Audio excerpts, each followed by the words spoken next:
What I'm trying to say, Mr. Ike, is the richer we become, the more we behave as the Chitauli are said to behave. Some of us, when they acquire a lot of wealth, start consuming metals and other minerals that they really do not need, which, however, if you study the story of the Chitauri, you are told that the Chitauri use these minerals and metals as medicine. We are told, say, that the Chitauri, when they get sick, smear their bodies with gold dust, which gets absorbed into their skins and they become all right. May I point out, it was once the custom of the Mutapa kings of Zimbabwe, the men who built the Zimbabwe reeds, that on certain rising of the day star, the priest king would be smeared from head to foot with gold dust, and sometimes he was ritually sacrificed on the top of the wall of the Zimbabwe fortress.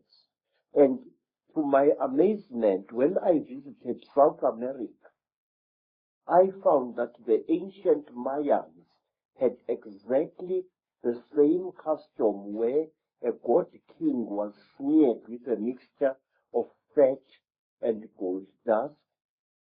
And I know from my own research that the Maya people and the Central and South American people have massive accounts and legends of the same reptilian god.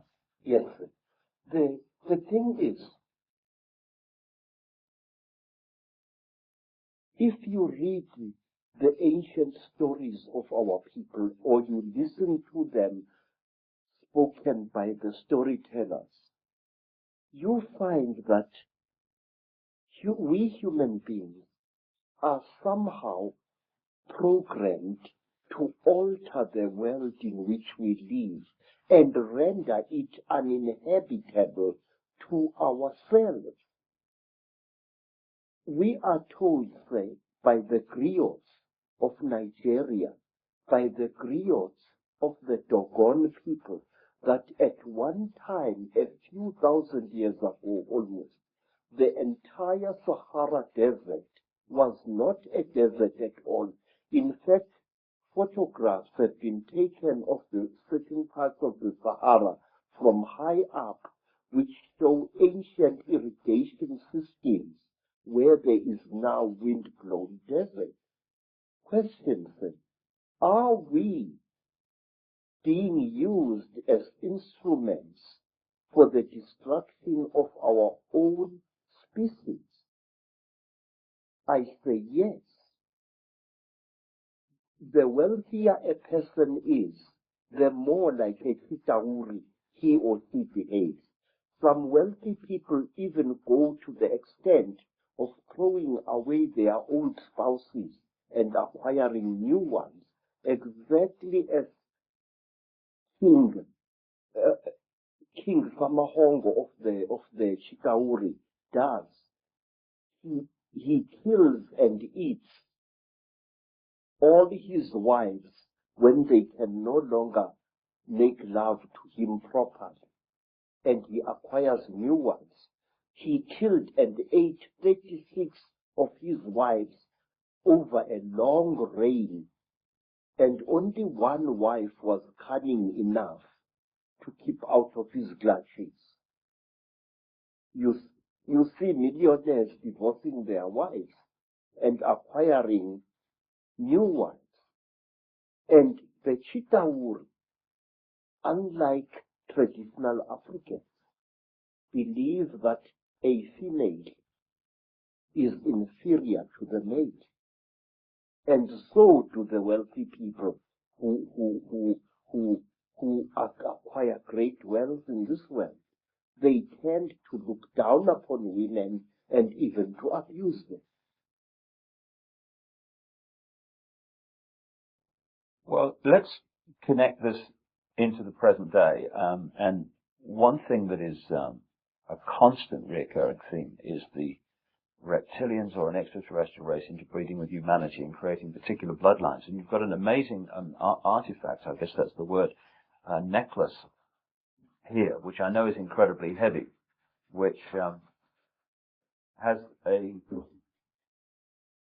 very significant contribution to make to this theme of extraterrestrial or another race, not human, interbreeding with humanity.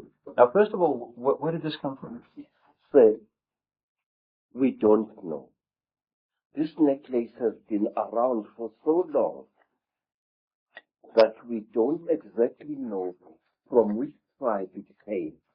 All I can tell you is that this necklace was in existence when the king who founded the Zulu nation, Zulu, was still a boy. It is described in ancient legends centering around this king. It is called Inweba Yezimfihlo, the necklace of the mysteries. It is really a book which tells 12 different stories. And how old do you think he is? How old do you know this person? I don't know. All I do know is that Hundreds of years? yes, very old. But it's not as old as the green face that I've just shown you. Oh, this is it. The Chitauli face is said to be over 7,000 years old, this thing here. Now, this necklace enshrines several mysteries in it. Inside here are stones which are not from this earth. It is a very amazing story. There are 3 pebbles in here, which stories say were brought to this earth by an alien baby, which played with a human baby in the northern Transvaal. This, First of all, that looks so much, well, it obviously looks very much like a spacecraft. yes. This half-molten object here used to be a serpent-like necklace worn by a Mashona chief. He went to investigate something which had landed in the bush and which was killing his people. And he went with his battle axe to attack this object. And the object blew a jet of very terrible fire at the chief. And he became just smoke. And this was all that was left of him. Now, this necklace enshrines one of the oldest and the greatest mysteries in our country, that the god beings which we call by the name Chitauri and which are called Zishwezi or Imanugela in the languages of other tribes throughout Africa. These gods came down to the earth in great vessels made out of gold, and they united with female human beings to create a race of kings and queens on our earth. There isn't a tribe, Mr. anywhere in Africa. And when you return to South Africa, I will ask you to investigate this very closely. There isn't a tribe anywhere in southern, central, western, and eastern Africa, which doesn't claim that kingship was a system that was brought down from the sky by gods who either traveled in swings, as the pygmies of Zaire say, or who came down in huge vessels which were shaped like bows, vessels made of gold, vessels bigger than mountains. I wish to share these things with you, sir, as briefly as I can. The Zulu people believed that they originated from space, and their name Zulu does not mean sky, but rather interplanetary space. And the word Zulu also has to do with traveling. For example, if I say to a child, you are getting about, you are moving from village to village lazily, I say, uyazula wena. Now the word Zula, which is used to refer to Zulus, sometimes contemptuously, in Zula, means really a traveler, a voyager, somebody moving from place to place. Where? In the Izu. Now I ask you, how did a land-bound people like the Zulus know that you could travel in space? Uyazula, ezulwini. You can travel in the great place of traveling. For that matter, Zulu people knew that the earth was a sphere and that it was the sun that was still in space and the various planets orbited around it. I will show you on the other necklace of knowledge. And when a Zulu refers to the earth, he says, umhlaba jikelele. Now, the word jikelele implies a spherical or a hemispherical object. But a Mosotho or a Motswana from Lesotho or from Botswana will refer to the world as lefatshe, which means that which is down here. And he will say, when he refers to the earth's shape, lefatshe ka bophara. Now this word ka bophara means the earth in its width. Thus, a Mosotho or a Motswana believes that the earth is flat, but the Zulus believe it is either a hemisphere or a sphere. The Zulu people were the first people to know something that is now attributed to Albert Einstein, namely that space and time are one and the same thing. Zulus knew that long before Einstein was born. They said that one other Zulu name for space is umkhati. Umkhati. U-M-K-H-A-T-H-I. Umkhati. And they called time isikhathi.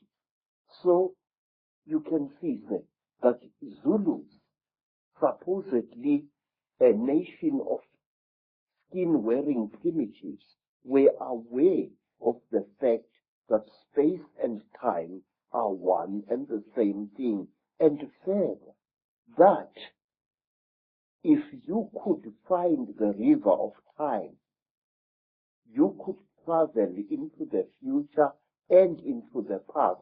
And many are the ancient legends which are told in Zululand of a man who traveled through time and accidentally killed a young boy who turned out to be himself in the past, and so he no longer existed. There's an indication on the necklace, I know, around the back that the Earth is round. One of the symbols is indicating that, or a sphere. Yes. But I wonder what you think, Credo, of what is taught to children and students all over the world in the universities and the fancy academic centers, that actually we are now at the cutting edge of human evolution in terms of technological knowledge and knowledge of the world and the universe. And in fact, back in the ancient world, in Africa and North Africa and all over South America, there was just the primitive people. That is a lot of poppycock.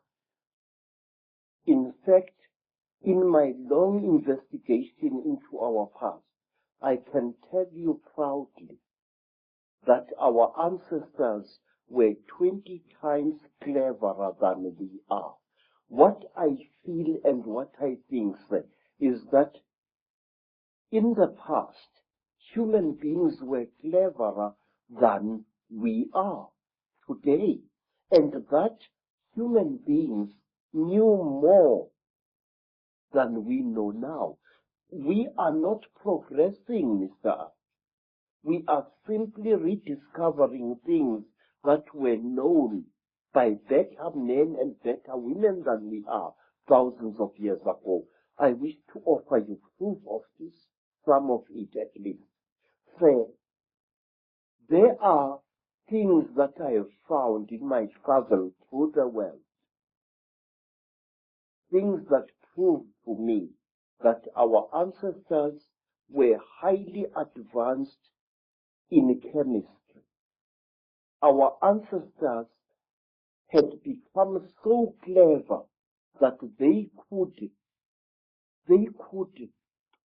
take science and reduce it to such a simple level that they were able to help hundreds of starving human beings after some traumatic happening in the past. Let's concentrate on some of the images on the necklace and the symbols, because that leaves no doubt that a lot of knowledge has been around for a very much longer time than we are ever told. First of all, on the hand, I'm seeing the eye. Now, the all-seeing eye and the symbol of the eye is one the Illuminati use all the time. And it's one, of course, that was a very big symbol of ancient Egypt, the Eye of Ra and what have you. Why is that eye there on that hand? That represents the terrible eye of the Chitawuli, the eye which sees everything, the eye which knows everything. It is said that when a Chitawuli dies, he passes his dead eye onto his next of kin. And to the Chitawuli, an eye is a very, very powerful symbol. This is the eye of the Chitawuli. But there is more to this thing. Here there is a hole that goes right through the copper. Now, if you put water in that hole, you end up with a simple magnifying microscope, and you can see gems through that water. The magnification is amazing. The great symbol is pointed out again and again on the dollar bill, which is on the reverse of the Great Seal of the United States, yes, put on there by the Illuminati, a president called Franklin Delano Roosevelt, is the all-seeing eye. And so is it your understanding that the all-seeing eye, when it's used by the Illuminati, represents this third eye of the Chetahuli? Yes, I do. I really am sure of this. Why? Because in Africa, even ordinary human eyes are regarded as very powerful devices of magic. If an African shows you respect, he mustn't stare it, but he must stare at a point beyond one of your shoulders. Now, we call this so hlonipha, which means deny me your eyes. We believe that when emotionally roused, an ordinary human being can inflict great damage on another human being by the unseen fires that emanate from one's eyes.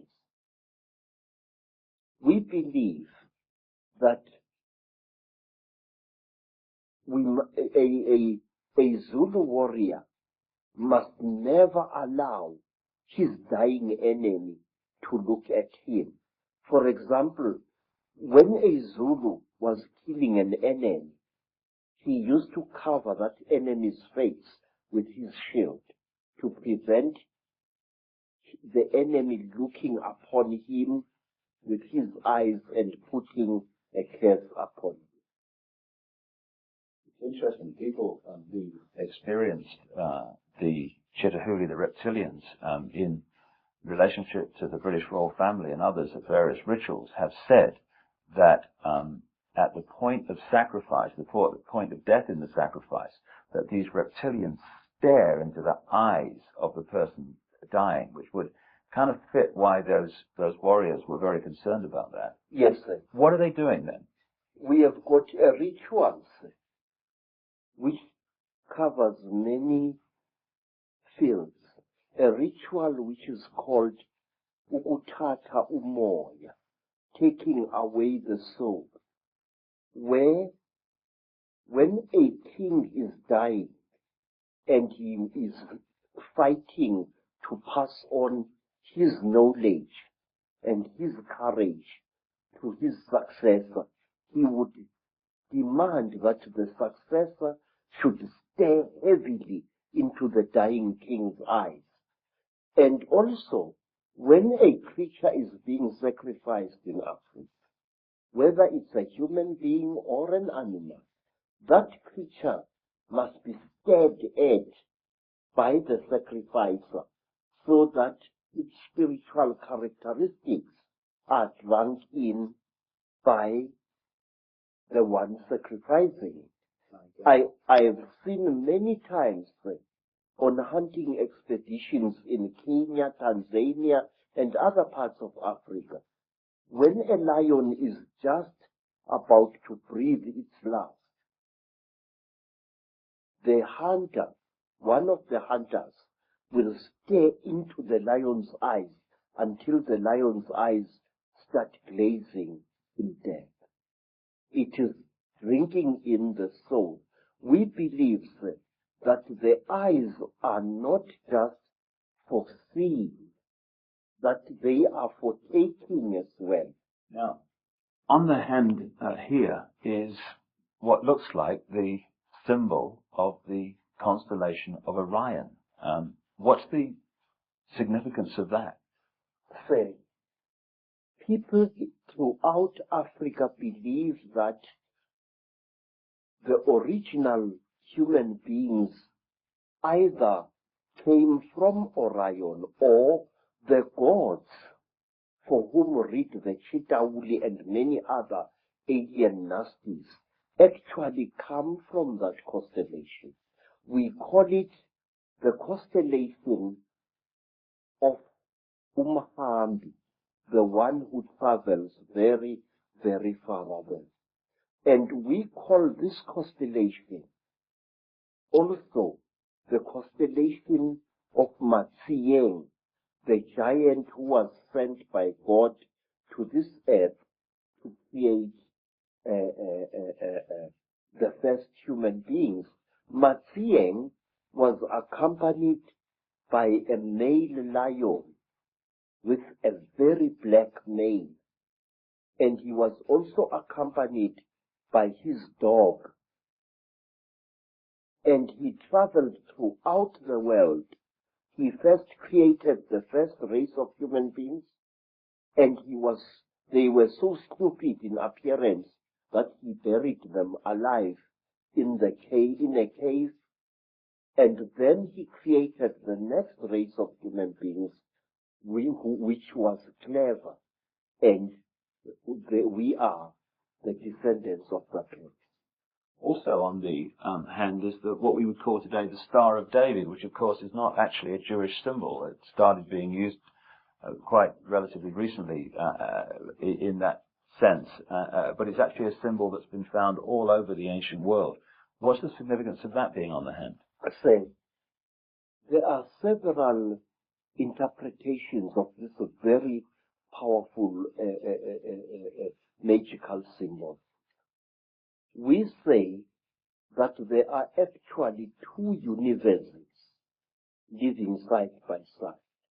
A female universe, which is our universe, and a male universe. And to Sanusi, these two triangles, a triangle facing downwards represents the descending female principle, and a triangle going upwards represents the rising male principle. It is a symbol of the unity of the feminine and the masculine. It is in fact the symbol, a very important symbol of duality. Is this the kind of shape of spacecraft, etc., or flying craft that the beings from other planets were supposed to have flown in, or not? No. This, you see, there are various shapes. There are spacecraft which are shaped like boomerangs or bows. These are very, very, very big. Then there are spacecraft which are shaped like pipes, like huge pipes, roughly pointed at either end. And out of those huge pipes come these little things here. They are carried inside these huge pipes. Yes. Now, we could talk about this fella. Yes. First of all, the penis and all this stuff, that relates, I would have thought, to the penis of Osiris in Egyptian legend and the same recurring theme. Would that be along the right lines? We say that King Samahongo, who is represented here, the lord of all the Chitauri, call them what you will, had his penis cut off by Prince Mwari, an African hero, and he replaced it with a golden one. Originally, we are told, this thing was made of gold. And now each time when we recall the story of the great marriage between human women and Chitauri men, we unite these pictures symbolically. And sometimes when the necklace is lying on the ground, we make a bed out of animal skin for these two figures, and then we lay them side by side and cover them with a small skin. So, why are the depictions of the gods, if they were reptilian, why are they not constantly reptilian? Why are they symbolized in other forms? Because it is very, very, very forbidden to portray a Chitauli as it really is. Only in that large green head do we see a Chitauli represented more or less as it is. But this was dictated by the Chitauli from Yes. the start, was it? Yes. All along. It was, you are not allowed to represent the sons of the python as they really are. Then you are really in trouble. If you want to talk about the Chitauli, you must either play with shadows, you must place an image of a Chitauli against a light and project its shadow onto the wall. So you've got a fish, I know, on the necklace as well, and fish are scaled. Is this anything to do with the symbolic representation of the Chitahuli Yes, in a way that they couldn't do it openly? Yes, there is a particular Chitahuli who is called Wowane by our people. Wowane was one of the few good Chitahuli, because there are also some good people amongst them. And Wowane had a brother called Mpangu. According to one of the great stories, there erupted a terrible war on the red world where human beings had originally been created. And this war was between men and women. Oh my. Yes. And in this world, men and women nearly decimated each other. But they were rescued by the Earth Mother, who sent a great Nkanyamba, that is, a great dragon, to come out of the sky, to take them into its stomach, and to bring them down to, not to our earth, to a beautiful watery world near the star of the red dog, Injebovu, which the white people call Sirius, the star of anger. There, the human beings were settled, but human beings started eating creatures which they found in the sea, which they thought were fishes, but which were really human beings. Human beings, we are told, started eating the Chitahuli who lived in the sea, according to one story. And the Chitahuli fought back against human beings. They attacked them with tornadoes. They attacked them with tidal waves, and the human race was nearly wiped out. And then two brothers, two Chitahuli youths, Mpangu and Wowane, took pity upon the human race. And they went into the sky and looked for a great egg.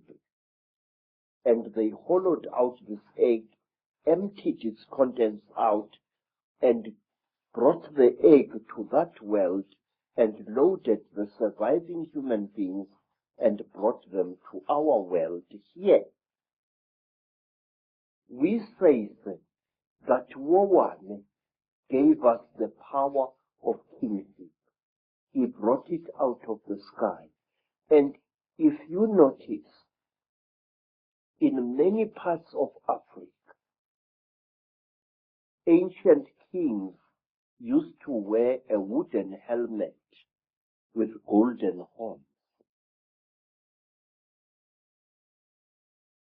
It was true in West Africa, and it was true also in Southern Africa in the great Mutwa Empire.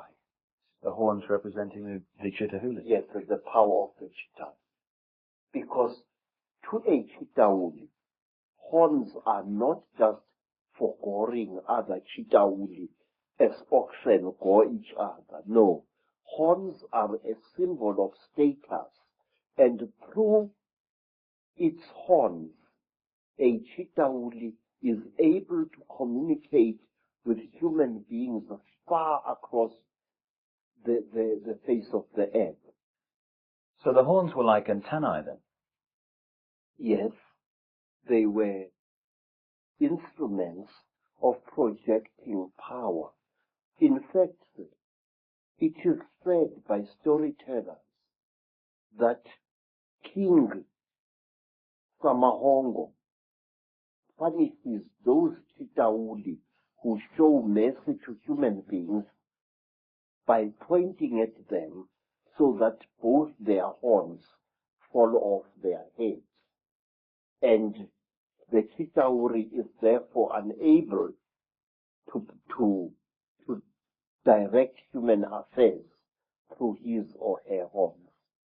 It's also interesting that the descriptions of the Chitahuli, with the horns and sometimes the tail and stuff, it's very, very close to how Christians and those sort of stories have depicted the devil. Yes, sir. And one thing that interests me is this, that depictions of the devil have subtly changed over the centuries. But there is a difference now. First, originally, the devil was depicted as a hook-nosed creature, like a caricature of a North African Moor. That was at the time when the Europeans were fighting the Moors as well as the Arabs during the Crusades. Many depictions of the devil then show the devil as having a hooked nose. And then later, somewhere in the 19th century AD, the devil was depicted as an African with a snub nose, thick lips, and very dark skin. But what amazes me is that now, more than ever before, the devil is represented as H-Dog. What concerns me is this, that these alien creatures are now about to reveal themselves, and they are making us aware of how they look like. If you look, for example, at bioscope films which were made in the 1950s, the 30s, and so on, depictions of space aliens of that time are ridiculous, very laughable, but not anymore. Today, we are having films that depict the grey aliens exactly as they really are, and the Chitauli exactly as they really are. My question is why? Are we being prepared for a major event? And let me share this with you. The group of American people who came to visit me a week or so ago and who left a rather unveiled threat about me shutting up or else my wife will die, who warned me about a certain creature called Eleazar or Melchizedek, that this creature is watching me. These people said this, that on Lake Titicaca there is a hidden beam of light coming from the sky onto the surface of that South American lake, and that on the 9th of September 1999, something very interesting is going to happen at Titicaca. Now, I'm interested to know what this is. Well, I know from my own travels to that area that there are endless sightings of craft and beings in that area. I've been there twice myself, and I do think, from my own research, Credo, that we are being prepared for these beings to openly be seen. And being prepared this way, sir, when we do see the nasties, we are not going to react to them with the fear that we would otherwise have reacted. Because now what game is someone playing? I think, sir, that they are playing the game that whoever they are, that we should accept these beings and welcome them with open arms and make them our masters. I'd look again. You see, sir, there has been a steady build-up in books, in children's comics, and in other things of the fact that we must accept these creatures.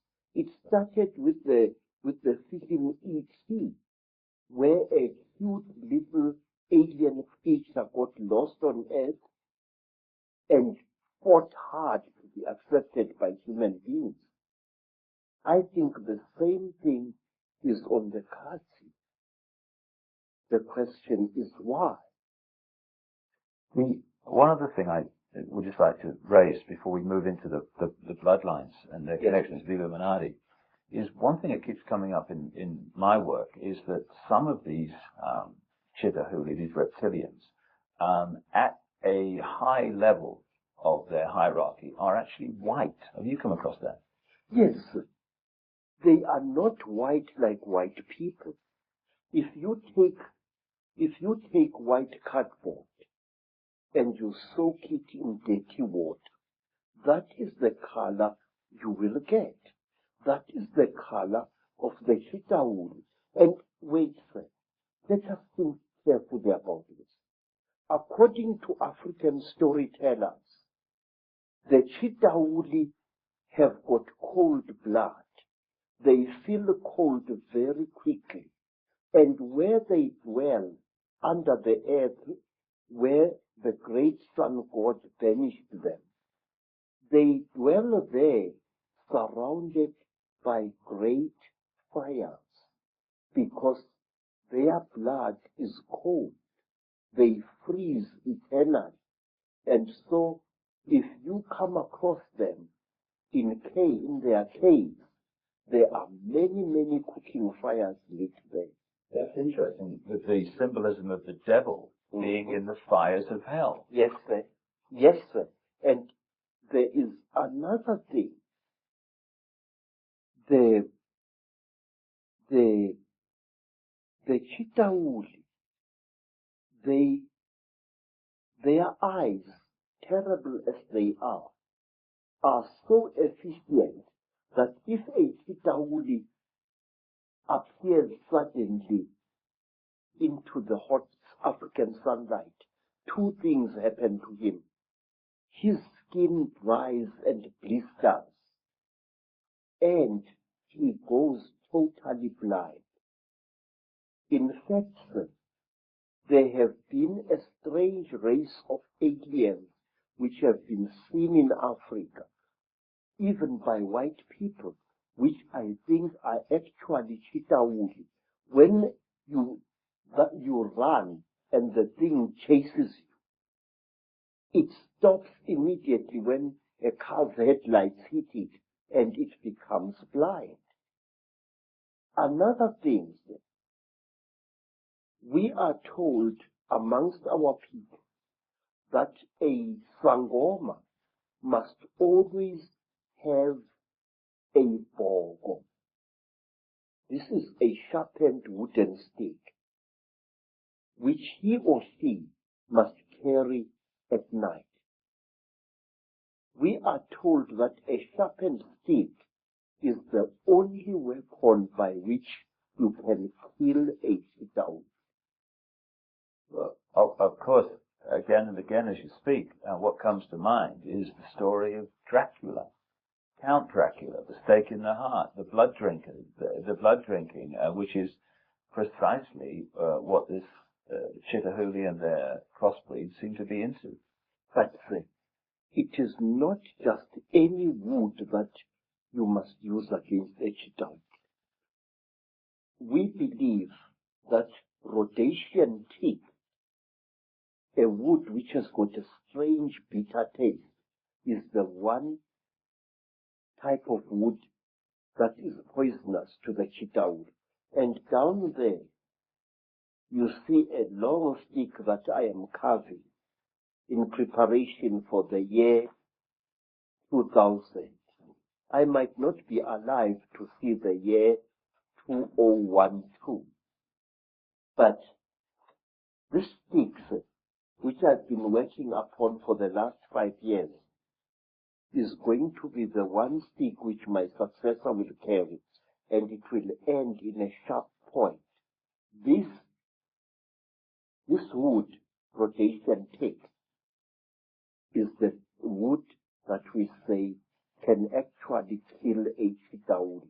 And where the chitauri are found, you find rhodesian teak or any other teak trees either being felled in large quantities or being pushed over by elephants. May I point out to you that many of the trees that are being destroyed in the Amazon jungle and in the Southeastern Asian jungles, as well as in the African jungles, are teak, the one wood that the cheetah would fear. And while on the subject of wood,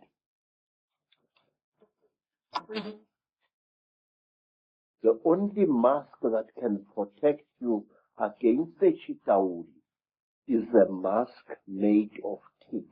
And in some of the flea markets around Johannesburg, I'm seeing more and more masks carved in Mozambique and in Zimbabwe, representing a cheetah wood. The eyes are huge, round, with slits through which a person can see, and the lips are non-existent, and so is the nose. I've seen hundreds of such masks being sold by curio sellers in the street. One of the other things that comes up in terms of the way they look is the domed head. Now, I was in Egypt recently and saw depictions of Nefertiti and the Akhenaten family, and they had big domed heads. Is this a connection? Yes. Yes, sir. You see, we human beings tend to imitate those creatures that we call gods. It's going on even now. When African women saw white people, they named them Abelul, which literally means the gods. And today, in America and in Africa, black women and some black men are going out of their way to give themselves hair which is European and not African in color. Now this thing it dates back thousands of years. First of all, the one race of the Chitauri, the ones that are called Nomo or Nomo by the Dogoni people, are depicted as having beard-like growths of the same type that look like the beards of Egyptian pharaohs. They are shown having, it is said that when a Chitauri gets very old, after tens of thousands of years, he or she develops a bone-like growth under the chin, which twists around like the horn of that kind of fish-like creature I saw in Europe in a picture called a narwhal. And this thing curls up this way.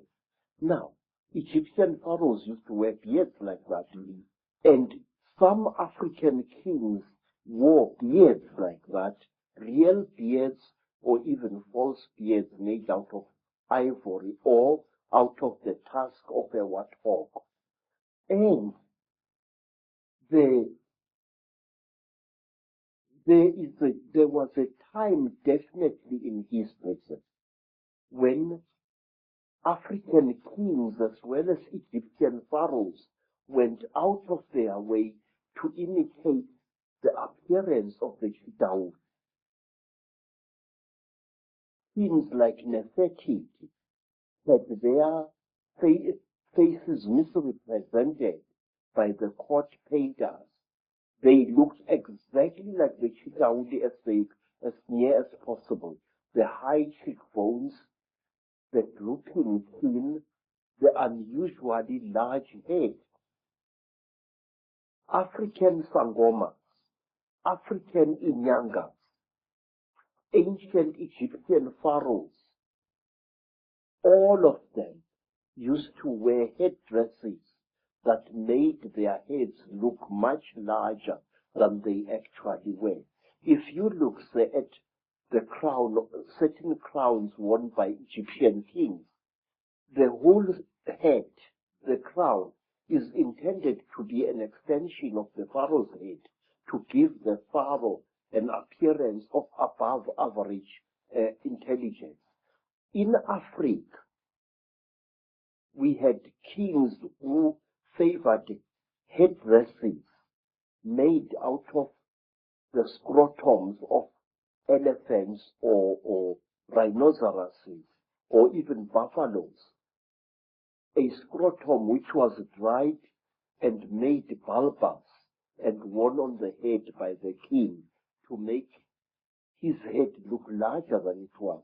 And lastly, in ancient Greece, at the time when Greece reached the great heights in its culture and civilization, the great ruler Pericles used to wear a special soldier's helmet with a bulbous skull, a helmet which made his head look much bigger than it really was. Do they still do that today? Are there still African traditions that do that Yes, today? yes, sir. Yes, very much so. And in America, some Native American shamans used to wear a special head made out of the head and the horns of a buffalo, which also made the man's head look bigger than it is. Say, popes, the Pope in Rome wears a head which is intended to show him as having a brain bigger than average. That crown which has got three crowns, one on top of the other one. And now, bishops, especially in the Greek Orthodox Church, they wear crowns like that. And the Tsar of Russia, one of the Tsars, wore a bulbous crown which was in two sections, which made his head bigger than it really was.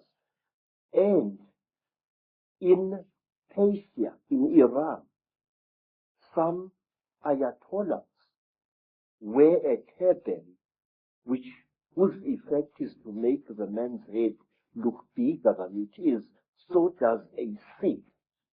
And so, for that matter, to the ancient priests of Israel, they also wore an iron-shaped headdress, whose impression was to give him a far and above size head. But are there also traditions in which they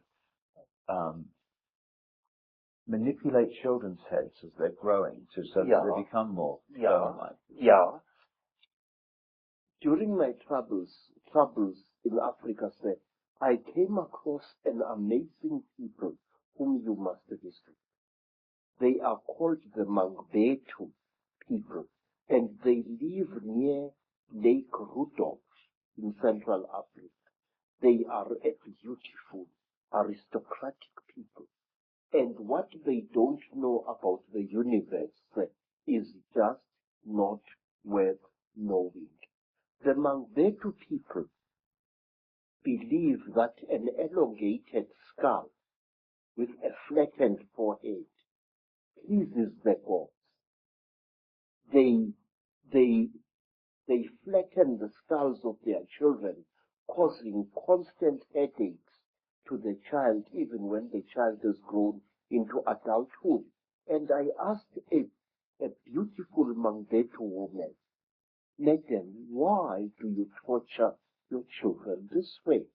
The woman, the wife of a senior chief, said to me, "Look, the gods want us to be like this.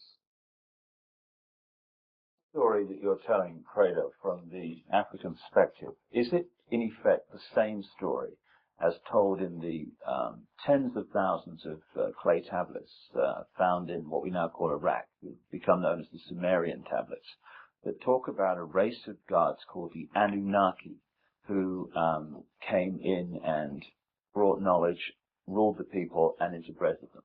Yes. Do you say, therefore, that the Anunnaki in those stories that have increasingly, of course, been translated in a number of books, they were reptilian, you say?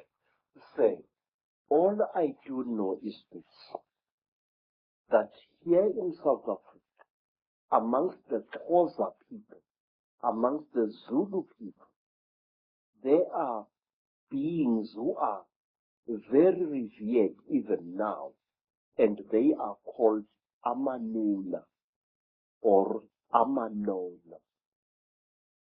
Amanono is Zulu, Amanuna is Xhosa. Now these beings are godlike beings, we are told. They can change their faces. They can change their appearance. Yes, sir. They are shape shifters. A manuna, now if a Xhosa man has married a very beautiful wife, a wife whose face seems to change every day, he teases that wife by calling her his inuna, linuna lam. In other words, a shape shifter. Said, it is said that the people who are closest to the hearts of the Manuna gods are women. And why? Because the women give to the Manuna the power of, they worship the Manuna. They hero worship them, which explains why Nefertiti wanted herself to look like one of them, and her children too. She was actually hero worshipping these creatures, and the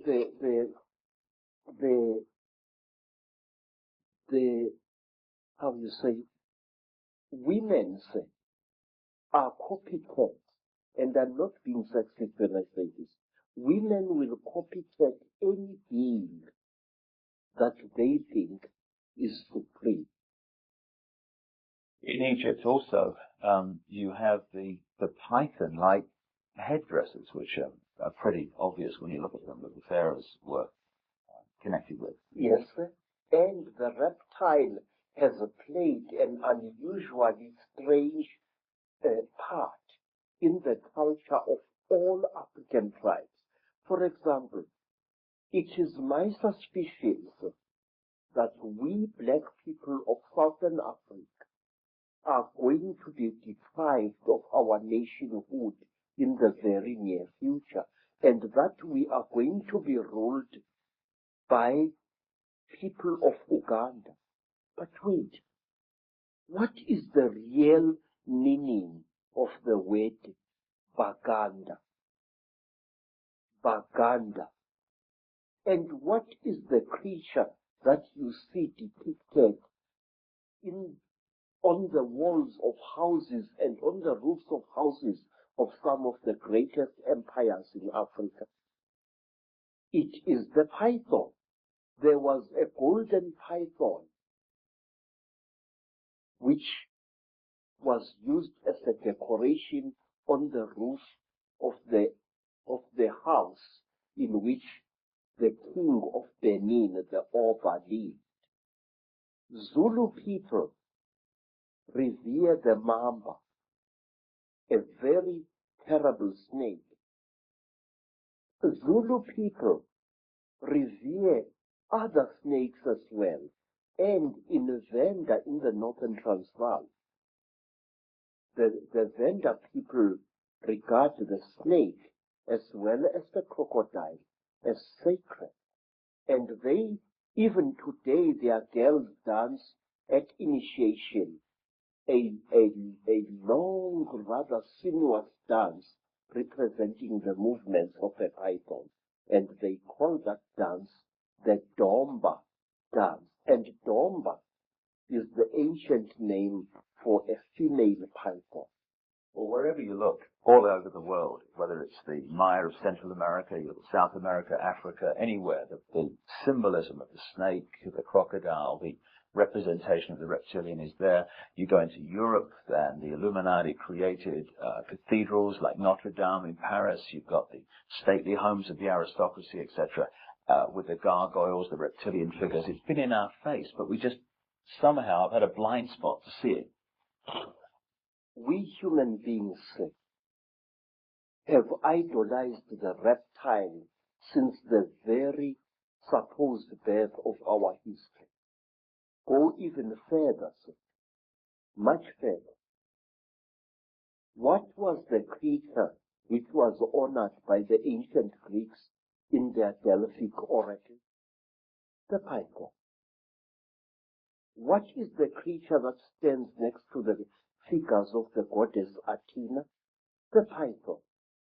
No matter where you look, go to China, where I once went.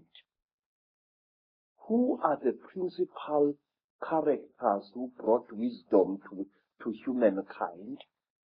Creatures, part snake and part human being, one of whom I remember correctly was called Nu, a word which occurs also in Africa, and her brother was Kwa, and sometimes it's turned into one creature, Nukwa, she. Everywhere we human beings have sacrificed our dignity as a species and attributed great intellect and great glory to reptiles, tortoises, turtles, lizards, snakes. Why? And even now, sir, our fascination with the reptile and the amphibian has not stopped. In fact, it's growing. The popularity of all those dinosaurs in cartoon as well as in serious form, it makes me uneasy. We could just pick up this line of bloodlines, which the Sumerian tablets talk about, which you talk about, the interbreeding of humanity, and how the accounts explain that these crossbreeds were put into the positions of royal ruling power, almost as like demigods, middlemen between the gods, the Chittahuli, the reptiles, and the people. Those bloodlines, in my own research, became the European royal families and aristocracy, and today are the ruling, banking, business, and political and royal lines of the world. And the genealogy supports this increasingly. Is there a tradition also that the royal lines of Africa go back to the same source? Yes, you don't have to believe me. Go to Rwanda and there talk to the people there. They will tell you that the founding ancestors of their dynasties, the first kings who came from the sky, and they were called Imanugela, the ascending ones. Say, many African tribes believe that when the gods came down from the sky, they found human beings very, very stupid. And the human beings could not come before the gods in order to be taught. So what the gods did, and this is a story that you also find amongst the Dogoni people in West Africa, because the human beings were afraid of approaching these reptile gods.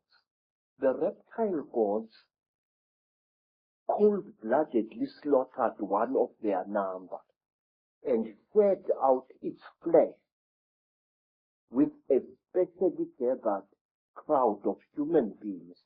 And these human beings then became the ancestors of our first great kings. Now say, African kings jealously guarded their blood. If the royal lines of Africa claim descendants from the same source, basically, have those lines interbred as obsessively as the European aristocracy and royal family, and not bred outside of those lines? Yes, sir. Royalty had to marry royalty. That was one of the strictest laws in ancient times. Which is obviously where we get the term the divine right of kings from. It's not actually God, it's actually the gods. Yes, sir, yes. Royalty intermarried with royalty. You were not allowed to take a commoner as your senior wife if you were a king. You could take commoners after your senior wife. After the genetics has been achieved. Yes, sir. Now, another thing,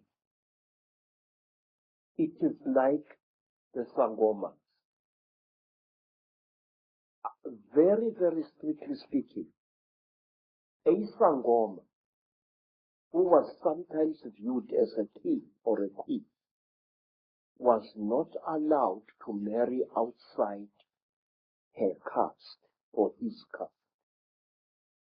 Sangoma had to marry Sangoma, otherwise the non-Sangoma blood would pollute the god blood inside the Sangoma.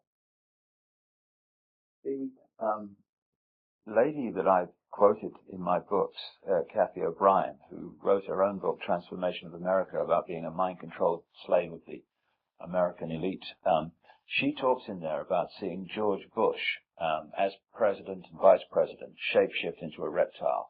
And so many other people have told me this story of world leaders today changing into reptiles in front of their eyes and then changing back again. And Miguel de la Madrid, the president of Mexico at the time of George Bush, said to Kathy O'Brien, she quotes in her book, that a reptilian extraterrestrial race interbred with the ancient Central American people because they needed to create bloodlines through which they could operate. Yes. And he said that these bloodlines were, in effect, today's world leaders.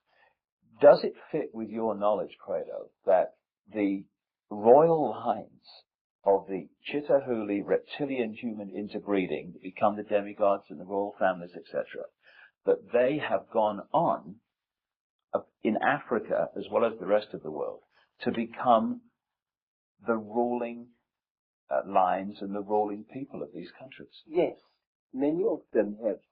In fact, some of Africa's most terrible warmongers, men who have drenched large areas of Africa in unnecessary blood and suffering, are directly descended from some of our greatest emperors of 600, 500, or even 1,000 years ago. The American president. Say, I would like to tell you about a man called Jonas Savimbi. Jonas Savimbi is a descendant of some of the greatest Angola kings. In fact, the entire land called Angola was a breeding place of kingship in Africa. The word Ngola means a king, and Angola means land of many kings. I must say, the way that the evidence that I'm uncovering is going, and it's going there very fast, and it syncs so much with what you're saying, is that a race from the stars, a reptilian race, interbred with humanity, they created crossbreed bloodlines, which became the middlemen, the demigods, the royal kings and lines and ruling power in the ancient world. And through interbreeding has become the presidents, the ruling people at the top of the power structures of banking, of politics, of the military, of all areas of our lives, of business, all of it. Is that the way that you have seen it yourself? Yes, sir. You know, Mr. Ike, I wish for one moment I could contradict you.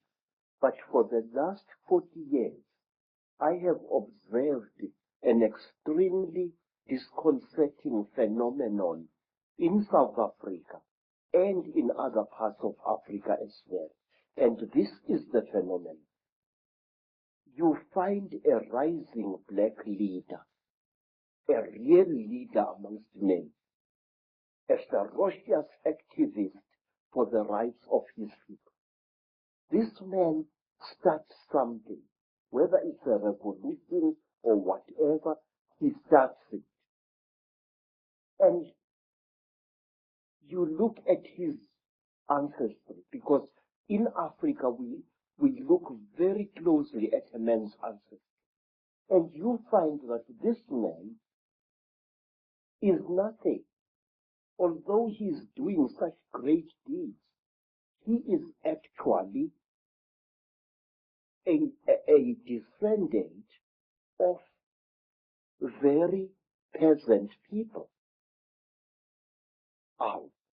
And you are worried.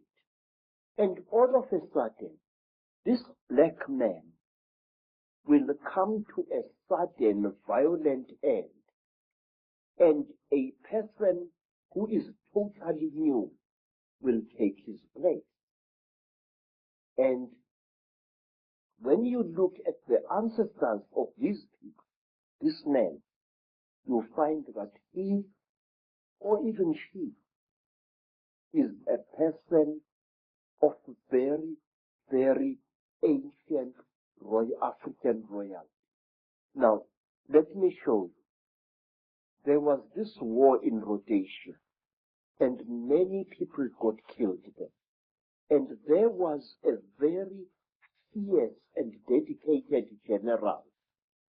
His name was Tongogara. And Tongogara fought in Rhodesia. And just when victory was won, Tongogara was killed in a terrific explosion. Somebody put a bomb thing in his car and killed him very badly. But wait, Tongogara had been a descendant of a blacksmith. His surname, Tongo Gara, means powerful hammer. Now, who replaced Tongogara? A man called Robert Mugabe. Now, you can't get more royal than that. Mugabe is descended from ancient Mashona kings, and what is more, he knows it. Always a leader is removed, and when the power really comes, a new leader descended from some faraway monarch or tribal chieftain 2 centuries or 3 centuries ago comes on the scene. Again and again there seems to be this particular force which elevates its descendants over ordinary human beings. I can give you hundreds of cases of this. Now say, talk about a tradition of chieftain. African kings, even now, and even ordinary tribal chieftains, especially in times of crisis, often spread the story through the land that they are able to change shape at will. There was a time when the South African government created the various Bantu homelands, and these homelands were ruled by those tribal chiefs who were agreeable to the apartheid system.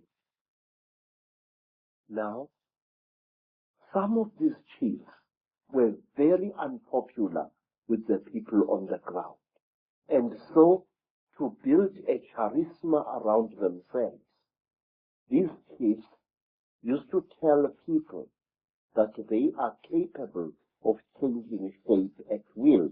It was spoken about a certain African chief in the Transkei who became one of the first rulers of one of several black homelands there, that one day his enemies were looking for him to assassinate him, and when they broke into his house, they found a huge lion sitting on the floor, and this lion growled at them. And because of that story, because even today, word of mouth is a very powerful media of communication in black communities, all enemies of that particular chief left him well alone because they feared his shape-changing powers. The final question on this particular video, Credo, because we've got a lot more to say on others. Why is it that if the Chitahuli are all around us, which I certainly feel they are, and they're operating certain bloodlines, now some people see them shapeshift. That's absolutely without doubt. I mean, so many people I've met all over the world have seen it. Into reptiles and then back again, the George Bushes, the Henry Kissingers, these key people. Why don't most people see it? First of all, I have said to you, Mr. Ike, that we human beings have got a blind spot in our brains, and this is what the Chitahuli and other alien nasty boys are exploiting. Look, sir, if we are a crowd and we are standing on a cityscape,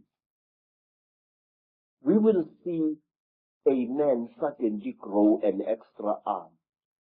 And many of us will see that, but will refuse to accept what we see. I have seen people going through severe trauma in train accidents, in car accidents, but they refuse to accept what they went through. I have seen women. We have been raped several times, ferociously refusing to admit what they underwent. I've seen it many times. And these alien creatures, they know our weakness. They know that very often we human beings tend to censor what we see. If you are an educated professor and you see a spook, your educated mind will refuse to accept what it is saying. You will reject it and throw it to the back burner of your brain, and it will stay there. Hundreds of us see very strange things every day, but we refuse to accept what we see. Say, one of the things that a trainee Sangoma has got to learn, it is the ability to see. If I am standing here and looking at that bush over there, and I see something odd there, I must know what I've seen. But wait, sir, there is something else, something very, very, very, very important, which I and many other thinkers in Africa have found. Mr. Ike, whenever you talk about such things, people call you paranoid. But no, you are really more sane than they really are. Say, there are certain vaccination things that are done to our children which rob them of the ability of seeing spiritual entities. Believe me, I can prove this. In Zululand, we were sometimes called before our chiefs, our Inkos, and we were told that there is a great smallpox coming to the land, and that all children must be vaccinated. Do you know that my mother's father, my grandfather, used to dodge that? He said that the white man's job, the white man's vaccination, makes you blind. And if you are to look after my cattle, you must not go to the trading store to get your vaccination. But wait, the school inspectors used to come into the land and check each child for signs of vaccination or lack of it. Now, do you know what we used to do, Mr. David? Our grandmothers used to give us great pain in order to save our spiritual eyes. They used to heat grains of maize, and then they would heat this grain of maize, and using a piece of wood as tweezers, place it firmly against the skin of the child.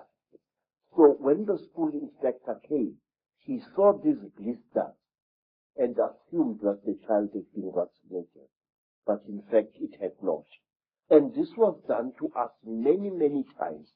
And I noticed that school children in mission schools who had been vaccinated for smallpox or for measles could not see spiritual entities at all. A ndondo, that is a flying saucer, as people tell, would fly through the sky at great speed and be seen by many men and women. But the child who had been vaccinated would see nothing. And I noticed this hundreds of times. Well, what you just said about vaccines and their effect, shutting us down spiritually and multidimensionally, is fantastic, given that no matter what your background, creed, culture, parents on every inch of the planet almost are being pressurized to have their children vaccinated more and more and more. And to summarize what you've been saying, and indeed it's so much in line with what I've come to the conclusion about as well, an extraterrestrial race, the reptilian race, disconnected us from our true magnificent senses. In a long, long ancient world, they've been manipulating us ever since, and the more that time has passed, the less we've realized this is going on. And now we're at a point where we are in a prison without bars, a massive prison, and we don't even know we're in prison. We don't even know who the jailers are. Indeed, when the jailers are exposed, people just laugh and ridicule and all that stuff. So we're in an unbelievable situation. And we're in a jail we deny we're in. And there are jailers we deny exist. And we call it freedom. Yes. Yes. You know, Mr. David, one of the reasons why I've joined forces with you is because I have serious reason to believe, and I will repeat these words until somebody shuts my mouth in death. I have serious reason to believe that on this planet things are coming to a head, and our invisible jailers are going to fight tooth and nail to prevent this thing. Our people say that the blackest night often heralds the brightest dawn. The human being, captive as he is, slave as it is trying to fight back. And this is where the Christ is going to come. I believe that we are not far away from the bloodiest crime in the world. And I will tell you, my visions tell me that we are going to be struck with the most terrible sword of all, the sword of money. Something is going to be done to money which will bring us all to the level of beggars. And do you know what? Let me tell you. I used to work for big game hunters in Kenya. And one of them was an Italian gentleman. This Italian gentleman was such a powerful hunter, a white hunter.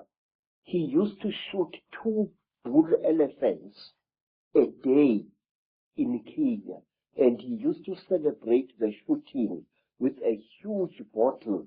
He called it a magnum of wine.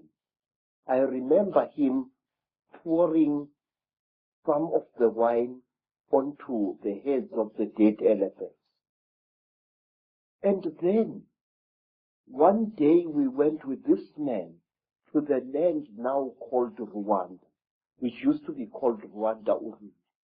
We went up the mountain, and there, accompanied by pygmies, he shot a gorilla, a huge ngangi with silver fur all along its back. And the great beast died so bravely that this Italian hunter started weeping like a woman. He fired us, told us that the job is finished, and he never hunted again. So, what I'm trying to tell you is this, that something inside us human beings is beginning to fight back against the Chitawuri. Something inside us human beings is beginning to say no. And the Chitawuri are going to drag us all right into hell itself in order to restore their power over us. Let me show you.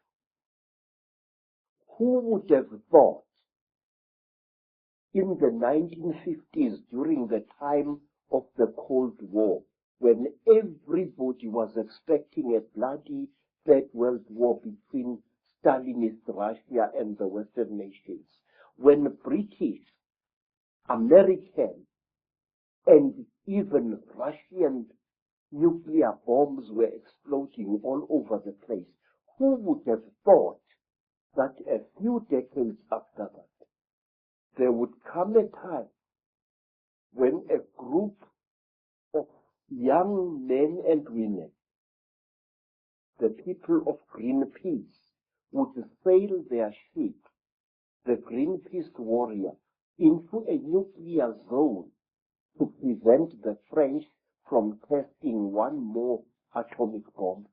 This tells us that something inside the human soul is fighting back. 40 years ago, it was once a very glamorous thing to kill animals. Today, a big game hunter like my Italian friend would never dare show himself in some hotels. He would be spat at and he would be beaten up by people because the hero of yesterday, the Bwana Banduki, the gun Bwana of 40 years ago, is today a murderer. Now, things are coming to a crunch. 40 years ago, nobody cared a damn about the environment. People did not even know that there existed such a thing as an environment or a food chain. Today, there are people who would rather lose their lives than not save a buck which is drowning in a river. A God is being born inside us, all of us. But herein lies the danger. We must be aware of the Chitao. They are real entities. They leave scars on human bodies. They kill people. They are murdering South Africa even as we are talking now. Every word you and I are speaking now is spoken too late, Mr. David. AIDS is rampaging through our communities. And I have found a new disease in Botswana, which nobody is talking about even. It is 20 times more vicious than AIDS. It is called Ebola. Oh my God. And we must please be aware. Let nobody laugh when we talk about conspiracy theories. But there is one thing that I beg that you and others like you should discard. Una momento, as they say in South Africa. Stop calling the conspiracy a theory. Theories do not kill people, Mr. David. Theories do not murder innocent children. Theories do not put multiple murderers of Kabila's stripe into power in countries. Absolutely. Theories are just ideas floating in the air. The conspiracy is real. It is there, and it is. The staggeringly intelligent, the staggeringly wise, and the staggeringly knowledgeable Credo Mutwa. And his knowledge the world needs to know. Not only is Credo a man who has gathered this enormous knowledge together, he's a man with the courage and the foresight and the wisdom to know that the world needs to hear this, even though most of the world, particularly those who run the world, don't want anyone to hear this. But if we're going to be free, and we are, then we need to know all there is to know, and not just that which the few want us to think is the world, when a very different world is unfolding all around us every day. In the next video, we're going to be taking the story on with Credo and showing how these reptilian bloodlines and this Chikahuli, this reptilian group, expanded their power across the world, took over Africa and other great continents, and today are the ruling elite that controls planet Earth. And by knowing that, and by knowing how it's done and how it works, we can take control and power back into our lives from those who have controlled us and this planet for thousands of years. It's a great time to be alive. From Africa for now. Thank you, and thanks for listening to a remarkable man.